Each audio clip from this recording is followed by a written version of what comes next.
네, 안녕하세요, 여러분. 건국대학교 병원의 김아람입니다. 제가 준비한 주제는 야간요에 대한 얘기를 좀 해보려고 가지고 왔습니다. 자, 이제 제일 중요한 페이지가 사실 이 슬라이드라고 할 수가 있겠는데요. 자, 보시면 야간요가 뭔지를 알아야 야간요를 치료할 수가 있습니다. 그렇죠? 근데 야간요가 이제 크게 나누면 이렇게 나눌 수가 있는데요. 단요, 하루에 소변 보는 양이 굉장히 많은 사람들이 있어요. 그리고 방광의 저장 기능에 문제가 있는 사람들, 예를 들면 배뇨자기를 보이시는 분들도 있거든요. 막 낮에도 자주 가고 급하고 막 가다가 싸기도 하는 분들, 과민성 방광 환자분들 있죠. 이게 똑같이 밤에도 막 마려운 느낌 때문에 자주 가시는 분들도 있습니다. 그리고 또 다른 하나 문제, 수면 질환이죠. 야간요에는 수면 질환이 같이 숨어져 있는 경우들이 굉장히 많습니다. 그러니까 말 그대로 잠을 깊이 못 주무시니까 화장실을 가시는 거예요. 근데 이 포인트가 굉장히 감별하기 힘든 포인트인데, 어르신들이 오셔가지고 나 밤에 막 3번, 4번 깬다고 배뇨 일지를 적어가지고 오셨어요. 보면은 배뇨일지상에서 실제로 3번, 4번 깨서 화장실 가셨습니다. 그런데 정작 정말 중요한 거는 이 환자분이 정말 마려운 느낌 때문에 깨느냐, 아니면 아까 잠깐 말씀드렸다시피 잠을 깊이 못 자니까 그냥 설렁설렁 선잠을 주무시다가 한번 가서 보고 와야 되겠다라는 생각이 드셔서 가시는 경우가 굉장히 많다는 거죠. 그러니까 이 야간요라고 하는 거는 이런 복잡한 문제들이 굉장히 많이 숨어 있습니다. 네.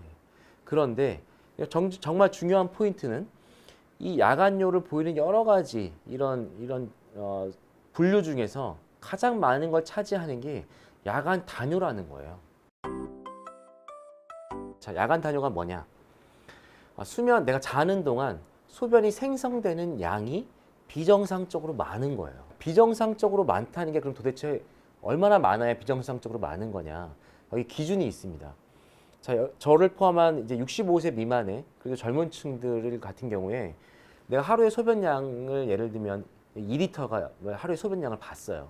내가 이런 거 더 해보시는 분 거의 없으시죠. 근데 이제 병원을 가시게 되면 이런 것들을 한번 체크를 해야만 하는 이제 순간이 오게 됩니다. 내가 하루에 22리터 정도의 소변을 보는데 하루 2리터의 소변 중에서 내가 밤에 깨서 소변을 보는 양을 나눠봤더니 20%가 넘어요. 그렇죠? 예를 들면 뭐 400cc 이상을 내가 밤에 보는 게 400cc 이상이 넘습니다. 그런 경우는 바로 이 야간 단요가 되는 거죠.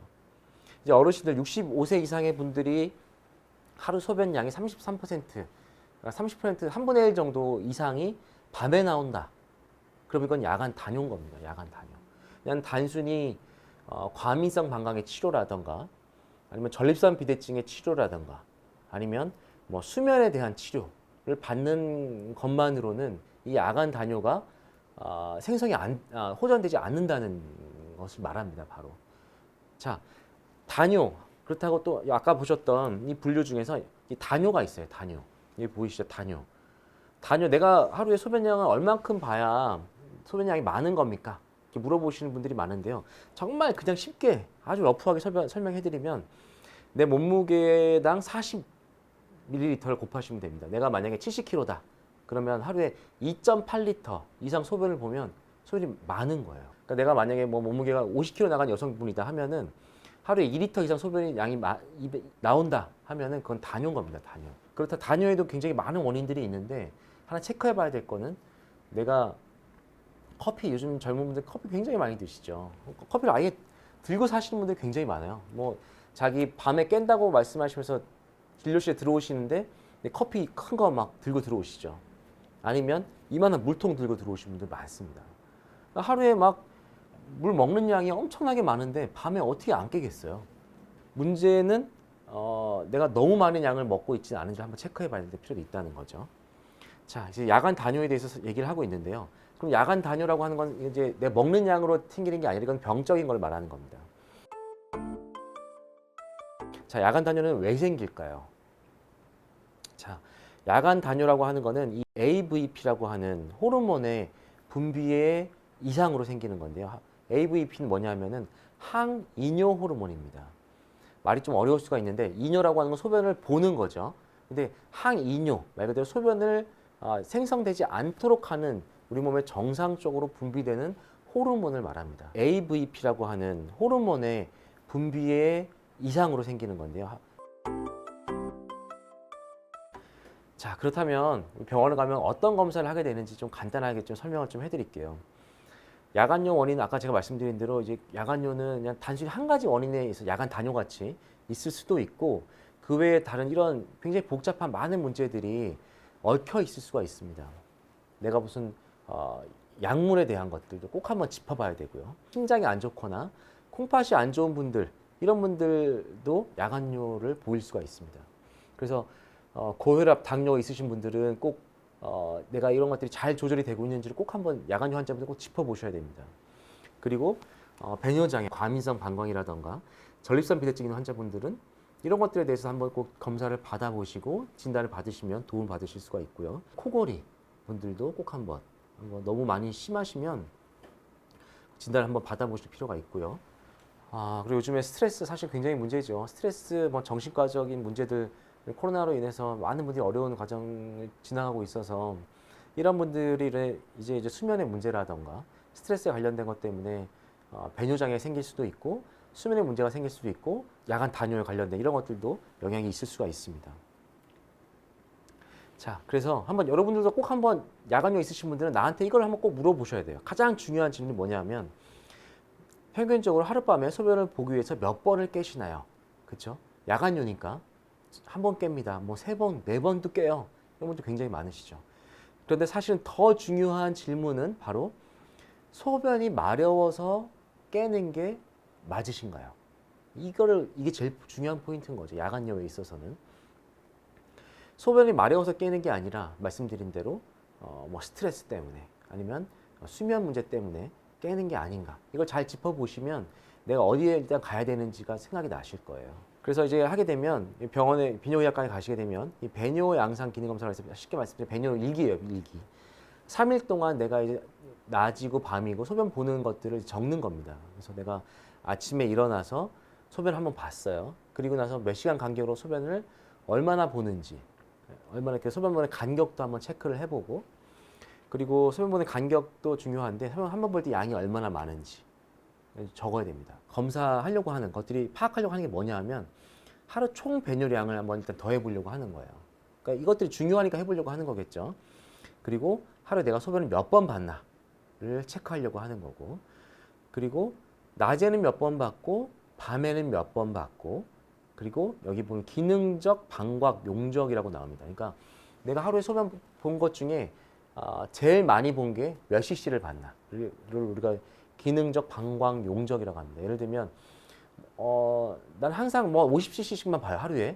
그런데 어떨 때는 좀 참아서 봤더니 400cc도 봤어요. 그러면 내 이제 기능의 방광 용적은 400cc가 되는 거죠. 근데 뭐 하루 종일 봐도 100cc가 넘지 않는 분들도 있거든요. 이런 분들은 실제로 방광 용적 자체가 굉장히 작은 분도 있죠. 이런 분들은 이런 문제 때문에 밤에 깨는 원인이 될 수도 있는 겁니다. 자, 그리고 여기 보시면은 빈뇨, 절방뇨 이런 것들이 나오는데 빈뇨는 말 그대로 자주 가는 걸 말하는 거고요. 빈뇨 하루에 몇 번이 정상이냐 많이 물어보시는데 하루에 정상 횟수는 6번에서 8번이 정상입니다. 그렇다는 얘기는 하루에 3시간에서 4시간에 한 번 보는 게 정상이라는 거죠. 자, 그렇다면 치료 어떻게 하는 걸까요? 첫 번째, 생활습관 교정에 무조건 첫 번째 같이 들어가야 돼요. 그렇죠? 자, 물 섭취하는 습관 조절이 굉장히 중요한데요. 물 얼마나 어떻게 먹어야 되냐 질문도 굉장히 많이 하시는데, 자, 요거는 300cc입니다. 300cc. 굉장히 많은 분들이 물을 막 뭐 2리터씩 드시면서 밤에 3번 깨요, 4번 깨 이런 분들 많으세요. 그런데 오시면 아무런 기저질환이 없으신 건강한 분들, 콩팥이 뭐 심장이 이런 분들 문제가 없다거나 방광염이 자주 걸리는 분이 아니거나 요로결석 뭐 이런 것 때문에 고생하시는 분이 아니면 1리터 드시면 충분합니다. 1리터. 1리터 드시면 충분해. 왜냐? 내가 과일도 먹죠. 커피도 마시죠. 야채도 먹죠. 한국 사람들 국도 많이 먹죠. 다 물이에요. 그러니까 먹는 물은 1리터면 충분한 거예요. 아침에 일어나서 자기 전 2시간 전까지 1리터를 소량씩 자주 드십시오. 소량씩 자주. 그리고 중간에 목이 마르다. 그러면 자꾸 헹궈서 뱉으세요. 자주 헹궈서 뱉으십시오. 입을. 그러면 이런 야간에 있으신 분들은, 그리고 과민성 방광 환자분들은 훨씬 더 좋아질 수가 있어요. 근데 물을 막 오전에 벌컥벌컥 드시다가 오후에 안 먹다가 자기 전 저녁 시간 되면 목마르니까 막 저녁에 맵고 짠 거 한국 사람들 좋아하잖아요. 맵고 짠 거 먹고 막 물을 벌컥벌컥 먹는 거예요. 막. 그럼 밤에 어떻게 안 깨요? 물 섭취 생활 습관 첫 번째. 자, 이거 하셔야 돼요. 자기 전에 소변 보고 주무십시오. 꼭. 그리고 고혈압, 당뇨라던가 다른 그리고 정신과적 질환이라든가 이런 것들이 있으신 분들은 꼭 그런 것들에 대해서 진단을 한번 받아보셔야 될 필요가 있습니다. 그리고 커피.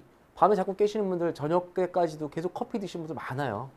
커피는 이런 야간뇨 그리고 과민성마가 있으신 분들은 커피는 오전에 한 잔. 그리고 탄산음료 그리고 뭐 그런 이제 좀 자극성 있는 그런 그런 주스 같은 것들 웬만한 것들은 그런 것들은 저녁 때 안 드시는 게 가장 좋습니다. 자, 그래서 치료는 어떻게 해야 되느냐? 아까 제가 야간뇨에 가장 많은 게 야간 단뇨라 그랬죠. 야간 단뇨가 50% 이상, 많게는 60에서 80%가 이 전체 야간뇨의 단뇨가 차지하는 비율이 60%입니다. 야간 단뇨는 말씀드렸죠. 이거는 질환이에요, 질환. 내가 무슨 물을 줄이고 생활 습관이 안 좋아서 생기는 게 아닌 야간 단뇨는 질환입니다. 내가 하루에 소변 보는 거에 약 20에서 30% 이상이 밤에 나오면은 이건 질환이에요. 근데 이 질환은 항이 인뇨 호르몬이 밤에 안 나와서 그런 거니까 항이 인뇨 호르몬을 밤에 먹으면 돼요. 그렇죠? 그 약물이 바로 이 데스모프레신이라고 하는 약물입니다. 이 약물은 실제로 여러 이제 무작위 대조 실험에서도 그렇고 이 약을 먹는 것만으로도 야간뇨가 굉장히 좋아질 수 있다라고 해서 레벨 오브 에비던스 최고 근거 수준의 원입니다. 원 1. 그러니까 어떤 약물보다도 가장 좋은 효과를 보이는 게 바로 이 데스모프레신이라고 하는 약물이죠. 이 약물 드시면 그러니까 야간 단뇨로 진단을 받고 이 약물 드시면 정말 뭐 거짓말처럼 3, 4일 만에 없어져요. 네. 오셔서 막 저한테 와, 10몇 년 동안 뭐 이렇게 치료해도 안 좋아졌는데 좋아지질 않았었는데 약 먹고 3일 만에 밤에 안 깬다고 뭐 명의라고 막 칭찬해 주시는 분인데 뭐 특별히 명의가 아닙니다. 그냥 정확한 진단 받고 정확한 약 드시면 돼요. 그게 야간 이 데스모프레신인데 데스모프레신 약간 이게 사용하기 조금 어려운 경우들이 있어요. 왜냐하면 이 약을 드시고 100명 중에 한 5명에서 8명 정도는 저나트륨 혈증이라는 게 생길 수가 있어서 꼭 치료 전과 후에 이 피검사를 좀 해야 됩니다. 그래서 사실 좀 귀찮은 일들이 있어요. 그렇기 때문에 이분들은 치료 전과 후에 꼭 한번 이 저나트륨 혈증이 생기지 않는지를 검사를 해야 됩니다. 그렇기 때문에 이런 분들은 조금 귀찮으실 수는 있는데 정말 다 원하신다면 치료하면 피검사 하면 되죠, 뭐. 그렇죠? 그런데 이제 문제는 이 저나트륨 혈증이 어떤 분들한테 많이 생기냐 하면은 일단은 노인분들한테 일단 생길 가능성이 많죠. 요즘 65세면 사실 굉장히 젊으신 분인데 65세 이상 분들은 이 피검사를 정기적으로 하시는 것들을 꼭 권유를 해드리고요. 그리고 이게 여성분들한테 조금 더 많이 생깁니다. 그러니까 여성분들한테 좀 저나트륨 혈증이 조금 더 많이 생겨요. 그러니까 사실은 이 여성분들한테 이 데스모프레신이라고 하는 약물 처방하는 것들이 예전에 조금 꺼려졌던 것들도 사실입니다. 노인분들한테 막 80 드신 분이고 여성인데 약간 단뇨예요. 그러면 이 약을 사실 처방하기가 좀 꺼려질 수밖에 없죠. 저나트륨 혈증이 올 가능성이 굉장히 많으니까. 근데 이런 분들한테는 그래서 데스모프레신을 좀 적게 쓰면 됩니다. 적게 쓰면. 근데 이게 예전에는 이게 약물이 없었는데 최근에 이 약물이 또 출시가 됐어요. 녹토나라고 종근당 국내 회사에서 이게 출시가 됐습니다. 그래서 저용량의 데스모프레신 약을 드시면 이런 노인들 그리고 여성 환자분한테도 이게 사용을 할 수가 있습니다.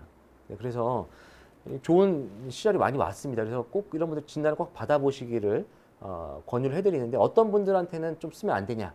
이뇨제 쓰시는 분들한테는 쓰면 안 됩니다. 일단은. 그리고 콩팥 기능이 안 좋으신 분들은 일단은 조금 굉장히 주의를 해야 되고요. 간 기능이 안 좋으신 분들도 주의해야 되고 뭐 예를 들면은 항우울제를 드신다던가 아니면 관절염이 안 좋아서 관절염 약을 굉장히 오랫동안 드시는 분들한테는 좀 조심해서 써야 된다. 네, 이런 것들을 조금 유의해서 써야 될 것 같고요. 참 코로나 때문에 많은 분들이 힘든 시간을 보내고 계실 것 같아요. 근데 참 이 시간이 빨리 저 역시도 지나갔으면 좋겠고 많은 의료진들 그리고 많은 환자분들 참 너무 많이 힘든 시간 보내고 계실 텐데 힘내시라고 다시 한번 화이팅 꼭 전해드리고 싶고요. 우리가 할 수 있는 건 사실 지금 많지 않습니다, 여러분. 그냥 이럴 때일수록 집에서 가족들과 좋은 시간 보내시길 바라고 감사합니다.